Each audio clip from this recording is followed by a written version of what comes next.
So எப்படி வந்து இந்த ஆயில் வந்து உங்க புருவத்துக்கும் உங்க முடிக்கும் சப்ளை ஆகுது நம்ம பார்ப்போம். ஓகே, மெயினாக அந்த லெஷஸ் அண்ட் தென் உங்களோட ஐப்ரோ. ஏன்னா அந்த மஸ்கரா வந்து நீங்க லெஷஸ் அடிக்கலாம், உங்க ஐப்ரோக்கு நீங்க அடிக்கலாம். ஸோ இந்த 3 ஆயிலுமே வந்து வசம்பு கூட மிக்ஸ் ஆகுது. நிறைய வசம்பு வந்து ஒரு மெயின் கண்டென்ட், இதுல வந்து மெயின் கண்டென்ட் வந்து வசம்பு. அந்த வசம்பு கூட 3 ஆயில் மிக்ஸ் பண்றேன். அது அந்த ஆயில் வந்து மிக்ஸ் பண்ணி உடனே மஸ்காரா செய்ய மாட்டோம் கைஸ். அதாவது அந்த வசம்பு கூட அந்த 3 ஆயில் மிக்ஸ் பண்ணி ஓகே அது ரொம்ப நாள் வந்து ஊற வச்சிருப்போம். அந்த வசம்பு வந்து அந்த ஆயிலை வந்து ஃபுல்லா வந்து கொஞ்சம் கொஞ்சமா அது வந்து எடுக்க ஆரம்பிச்சு நல்லா ஊறிற வசம் எடுத்து மஸ்காரா செய்யலாம். ஸோ இந்த வசம் வந்து கொஞ்சம் அது எண்ணெய்க்குள்ள ஊறிச்சு. இப்போ நார்மலாவே ஒரு ஜாம் வந்து எண்ணெய் இழுத்துச்சுன்னா அந்த எண்ணெய் வந்து வெளியாகிறதுக்கு அந்த ஜாம் வந்து ரொம்ப நாள் எடுக்கும். ஸோ அப்படிப்பட்ட வசம் எடுத்து நீங்க உங்க புருவத்துக்கு வந்து நீங்க அப்ளை பண்றீங்க, உங்க லெஷஸ்க்கு அப்ளை பண்றீங்க. ஸோ இந்த ஆயில் பாத்தீங்கன்னா அந்த வசம்பு மூலியமா உங்க புருவத்துக்கும் உங்க லெஷஸ்க்கும் சப்ளை ஆரம்பிக்கும் கைஸ்.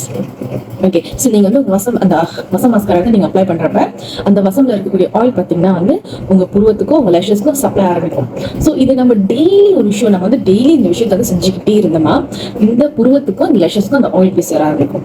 சேர்ந்தோட என்ன செய்யும் கைஸ், அது நியூட்ரிஷன். இப்போ நம்மளோட முடிக்கு எப்படி நம்ம நியூட்ரிஷன் இருக்க மாதிரி நம்ம இந்த ஆயில் போய் அந்த லெஷஸ்க்கும் அந்த ஐப்ரோக்கும் போன கையோட ஒரு நியூட்ரிஷன் கொடுக்கும். முடிக்கு எங்கேயுமே வந்து ஒரு ஆயில் தேவைப்படும் நல்லா வளர்றதுக்கு.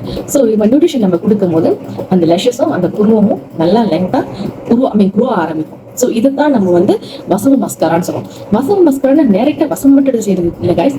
3 ஆயில், இந்த ஆயில் தான் வெரி இம்பார்ட்டன்ட். நம்ம டைரக்டா ஒரு ஆயில் எடுத்து இங்கிக்கலாம், நம்ம டைரக்டா ஒரு ஆயில் எடுத்து தடவட்டி தானே எவ்வளவு நேரம் நம்ம தடவட்டு. ஒரு ஆயில் வந்து நீங்க டைரக்டா எடுத்து நீங்க அப்ளை பண்றப்ப இங்க மட்டும் ஆயிலும் ஃபுல்லா மூஞ்சி ஃபுல்லா முடி ஃபுல்லா ஆயில் ஆயிரும். பட் நம்மளோட வசம் மஸ்கரா அப்படி கிடையாது. அந்த ஆயில் எல்லாம் அந்த வசம்புகள் மிக்ஸ் ஆயிடுச்சு. ஸோ நீங்க எடுத்து அப்ளை பண்ணும்போது அது ஒரு காஸ்மெட்டிக் பொருளாகவும் இருக்கும், அதாவது பார்க்கவும் அழகா இருக்கும். அதே நேரத்துல அதோட ட்ரீட்மெண்ட் வேலையும் அது செய்ய ஆரம்பிக்கும் கைஸ். இதுதான் வந்து இந்த வசம் மஸ்காராவோட மெயின்.